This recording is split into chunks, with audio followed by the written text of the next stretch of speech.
Pyro here on day, I think I'm 89 at this point. As you can see, I am not sitting on my couch. Isn't that a shock? I told you guys I was taking a huge pill of fuck it all, and I was leaving. And I did. We are now in Virginia. We are at Cherrystone RV Resort in Virginia. As you can see, we're at a campground. We like to camp. That's something we've always done as a family, and it's something we've always enjoyed. And so we're here, we're chilling out, and I am about 100 yards away from the water. We'll show you that in a minute.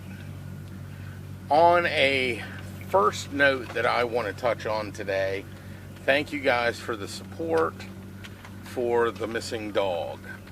Fortunately, we got here yesterday. We were setting up our camp, and I called the owner of said dog, who is camped probably 800 yards from us right now, maybe, if that. We found the dog. The dog is alive. Well, she was found. She was found. There's a story that goes along with it. Some actual dog trainers who train retrievers found the dog and returned it. A little worse for the wear. She's beat up a little bit. She lost a dew claw. Her paws are a little cut up. She's a little malnourished, but it was 9 days that dog was missing and came back to the beach where it left from, which just impressed the crap out of me because I was expecting the worst. I really was. But luckily, that's not what happened. So we have a happy dog and a happy dog owner. So we are now here chilling out and, well, basically paradise. I know it's not Hawaii. I know it's not, the tropics. But this is paradise for me. I love it here. This campground as a whole campground is absolutely phenomenal. Normally, if it wasn't due to everything that's going on, majorly COVID-19, majorly this place is just jumping. They have 5 pools here. Unfortunately, none of which are open right now, or I would take you. And that's due to COVID-19. They have a camp store. They have what they call a farm market, which actually sells raw seafood that you can bring back to your campsite. They sell cooked seafood that you can bring back to your campsite or eat there, which is all outside dining, mind you. They have a general store that has all your camp needs and a bunch of other stuff. They constantly have stuff going on for kids. They have paddle boats. They have 4 different fishing piers, boat rentals, bike rentals. You name it, it is here, and it's wonderful. It can be a bit pricey, especially during the on-season, which we're kind of in the beginning of the season, so things are a little cheaper right now. But they can be a little bit pricey, but it is a resort. It's all inclusive. You don't pay for anything except your food and your booze while you're here. Now you have to rent bikes and golf carts and all that kind of stuff. But like the pools, there's no fee. The activities that they have for kids is a nominal fee. And when I say nominal, I'm like, I think the most expensive one throughout the entire season is $5. So that is a excellent thing. So we'll see. And it looks like I've got some fishermen coming back. I wonder if they caught anything. We got some crabbers coming back. The 2 youngest went crabbing for a little while. The middle one got some oysters out of the bay so far, and I haven't gone fishing yet. That'll be tonight. That'll be my first fishing trip here. Zane, why don't you go ahead and show them, hold up the camera there so they can see how close to the water we actually are. Can you see it? Yeah. You can see the pier and where the water starts. Yeah. Now kind of show them around the campsite here. And this is where we live for the next 6 days. Pretty sweet digs, huh? I'm telling you guys, this place is phenomenal. We got a beach not 100 feet away from us. We got the water not 100 yards from us. I mean, it is awesome here. So, since everybody's talking about it, I am not going to get... I was actually asked by a few PMs about my take on everything that's going on, such as the protests and the riots and all that. I'm not going to really touch it much. I don't, first off, I don't like to get political, and I had a political rant about what was going on. I'm not taking sides with anybody, honestly. And the reason being is I'm staying out of it. It does not, I don't want to say it doesn't pertain to me, but you're wrong in any direction you go at this point. Virginia Beach Saturday was hit hard with the rioting, and they actually shut down the boardwalk. And a lot of the places are boarded up, and a lot of places are, you just can't go there. There's a 7 o'clock curfew. So it's hurt all of us a lot. So that being said, we're just not doing it. So the crabbers come back. So what do we got? Nothing, because the current's too strong. Current's too strong? Yeah, And it kept floating. The actual track was like that. Oh, that's not good. What about over here? Is it too strong over here? If it's too strong down there, it's too strong over here. It's too strong. That's everywhere, huh? Yeah. All right. Well, we'll Oh, look. We have a try visitor. later. Hey, we got a little visitor in our camp right now.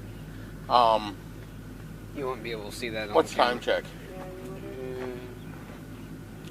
Not that time. Camera. We're good. I want you to go over and see if you can catch me fiddler crab. Can you do that quick? Or you can't do it now? Or are they not around now? They're around. It just depends on whether or not you can get them. Fiddler crabs are so much fun right now. They're just starting to pop out of their little holes, and they're fairly small right now. They're only about that big. They had something here called a fiddler crab race. Yeah, they have a fiddler crab race every now and again here, where the kids go out and catch their fiddler crabs, and then they race them down this little track, and then they take it, and whichever one wins, they get a prize or an ice cream or something like that from the store.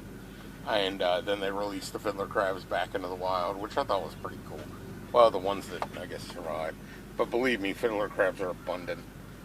But yeah, we've got clams and crabs and shrimp and Amy. We caught a wild Amy. Yeah. Watch out, she pinches and bites. So anyway, back before the fishing thing, I'm not taking sides on any of it. I'm not voicing my political opinion about any of it. And it's not because I don't care, it's because I don't want my channel to get destroyed by differences of opinion, and I don't want to lose friends or viewers for differences of opinion. I just know what's happened in the country is devastating. We haven't seen anything like this, not in my lifetime anyway, and I lived through the LA riots. And it's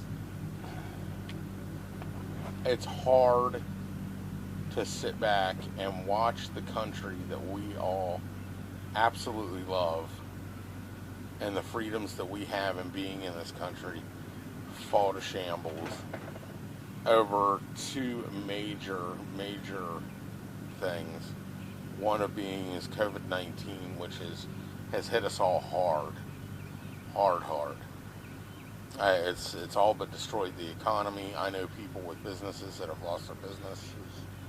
I know people whose businesses are teetering on being lost. And then to add insult to injury, we've got rioting and looting going on, not just the big box stores, but it's small mom and pop chains too. And they're not showing any discrimination with it. It's, you know, I know the movement's the Black Lives Matter movement, and that's fine, but they're black businesses too that are getting destroyed because of this. And it's not fair. It's not fair on any level. And it's not right. People work too hard for their money in this country to destroy anything that they've built. And there was I think I saw it on a YouTube news thing. I can't remember what station it was, but there was an older black gentleman who was very well educated and out in the street absolutely bawling in front of his business that had been completely destroyed, looted, and just the building was destroyed. The water pipes were busted. There was fire coming out of the back of it. In absolute tears, screaming at the protesters, why? I came from the ghetto too. Why is this happening? Why are you doing this? Everything I built, everything I had, I put into this. And it was heart-wrenching. So, honestly, you know,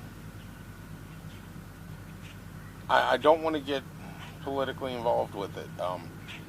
I didn't leave the area that I live in because I feared for my life or I feared for my kids' life.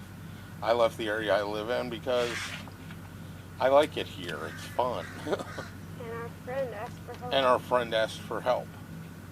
So we immediately packed everything up and came down. But at the same time, I couldn't be happier to be away from the major cities that I do live around and in. So, guys, take it for what it's worth. I just don't want any parts of it. You guys want to argue, you want to fight over who's right and who's wrong, then all of you are wrong. It's not worth losing friendships. It's not worth losing relationships. And it sure as shit ain't worth losing your head.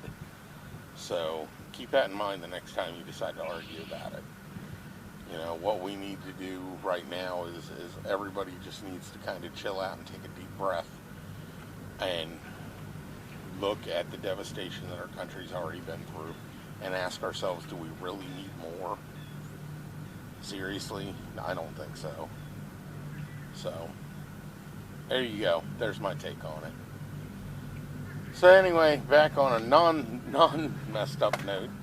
Now I can come over. Amy's raising her hand like it's, yes, Amy, you can speak now. How are you? I convinced him to join me on a challenge during this trip. Well, I was getting into that too. Y'all know It's been interesting so far. Y'all know I've been on keto for 89 days. That's why you're here. Well, that's why you started being here. I know the channels kind of went woo all over the place, but it's recording my daily life and how it unfolds and how I'm feeling and what I'm feeling. Camera? Sorry, Your head's probably chopped off. No, Sure. no, her shoulder's off. That's it. Oh, okay, cool. We decided to go on a little thing known as a carnivore challenge. Now, I know it doesn't sound like much of a challenge considering all we eat's meat, eggs, and cheese to begin with right now. I know it sounds bad, but it's keto. It's what it is. The carnivore challenge is basically no sugar at all, artificial or otherwise, meat and animal products, meaning meat, cheese is allowed but very little, eggs are fine, a very minuscule amount of dairy. It's like enough cream for a coffee, but primarily meat for the next 5 days now, 4 days, From the like 1st to the 7th. from the 1st to the 7th. So we're trying it to see how it goes. It's been interesting, let me tell you. I love meat. I am a meat-eating fool. It's rough. And it hasn't been easy. I mean, we're eating good. We're eating well, but at the same time, it's like, ugh. I myself am doing a bit better because I'll eat canned tuna fish and canned chicken and Well, here's the hard-boiled problem. eggs with it. You've been doing this for almost 2 years now. I myself have not. I'm 90 days into it and just said, yeah, sure, why the fuck not? You know? school-taught chef here is going, I can have meat? Oh, so prime rib and ribeye. Which is fine. Well, prime rib and ribeye are the same oh, thing. my bad. I don't know that. So. Sorry. It all depends on how you cook it. So basically, I'm going, oh, sweet, I can have meat. And then she throws in the restrictions. Oh, you're not allowed to have that. You can't have that sauce. You can't have this. You can't have that. No vegetables at all. And I'm going, I just want a cucumber, or I really like a salad right now. Guys, there's the tiniest bird that I'm staring at. There's really close to me. He's in, get him. You can't catch him. Just film him. You can catch him on film. He's a little sparrow, I think. It looks like a baby sparrow. And he's just been. A youngin'. He hopped off cam. He's been. He's over there. Under my chair. Under the chair. He's been hopping around our campsite now, like off and on for an entire day. And Hopefully he's just eating the bugs. I'll just eat them bugs, buddy. I'll spoon feed them to you. The flies here right now are treacherous, but to be expected. We're on the Chesapeake. So anyway, the carnivore challenge has been interesting. Hard for him. Can't find the pork rinds that he likes. I want to eat the birds. He wants to eat the birds. Okay, we have been seeing geese, and we're just like, dinner, because we like goose meat. Yeah, I love No goose offense. meat. If you guys It's really if you good. guys aren't wild game eaters, you should be. I understand. I've got some friends out there that are vegetarian and vegan, and that's fine. You guys do you. Yep. I like wild game. I like to shoot and kill animals and eat them. I don't go out for trophies. I go out for meat. But we're definitely about the, sustainability. Sustainability. We don't kill things just to kill them. Nope. We definitely use all parts of the animal when I do get one. As a matter of fact, I make knife handles out of the antlers, and I donate the bones to people who have dogs, and the hide goes to somebody who tans it for leather. We got it covered. The only hunting I do is I cast a fishing line and I go out and rake up clams. That's not hunting. That's fishing. Yeah. The only hunting she does is through the refrigerator for the heavy cream. That's the only hunting she does. Or for me or the younger two, so we can get yelled at. Yeah, she hunts for the other kids too. Thanks. So guys, that's what Just I've got such a for you horrible today. mother. So we're gonna leave it on that note. I will get Take back. care, everybody. I will get back to you guys tomorrow and let you know how things are going. I'll try to post a video every day that we're here. Now, tomorrow's video may be a nighttime video of today because we are going night fishing. I don't know what we're going to catch. It's cobia season down here. So I don't think we're going to catch cobia off the pier. But I know the drum are running also. And there have been reports of drum and sheep's head being caught off the pier. Rest assured, if we catch anything, crabs, fish, any of it, the camera will be there and we will be filming it. So guys, take it easy, get healthy, get happy, stay safe, and I'll see you guys later.